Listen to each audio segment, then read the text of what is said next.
when you understand you need to prioritize specific things like that, like controlling the hips, controlling the head, it makes your technique so much easier to do, because people, like, what techniques are just like grip sequences. So you do a sequence of one grip to another, and the whole time it's like a replacement system. So like you have to control them the whole time. But again, if you do the grip sequence correctly, it might not be enough if you don't prioritize controlling the hips or the head or both. And yeah, the same can be said from any position, right? If you go to headquarters, you put their leg in between yours to pass, but if you don't also pin their hips to the mat, they can move their hips and have mobility, and to be able to attack easier. Same thing with closed guard. I mean,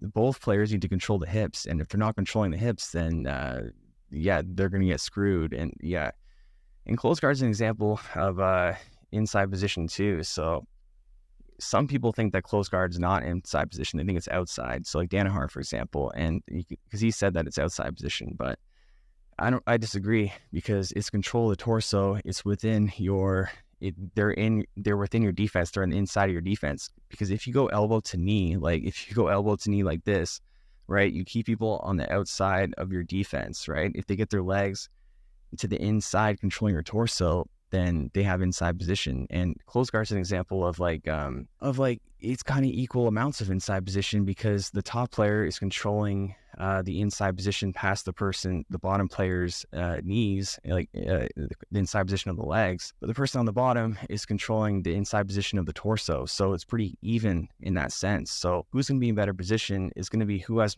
the inside position with their arms. So like if you're on the bottom and you take inside position, you control the inside space. You can do things like Kimuras and other attacks like arm bars too. But if the top player has inside position on the arms, then that's when they can start going for passes like knee in the butt, or that pass like where you pass the arm, and just a bunch of different stuff. And if you don't control the hips, again, then the top player can work towards passing, because they need to posture up to pass for a standing pass. They need to posture up for the knee in the butt. They need to turn their hips to the side to do that like Sao Paulo pass and stuff like that. So yeah, that's it. I'm out of breath.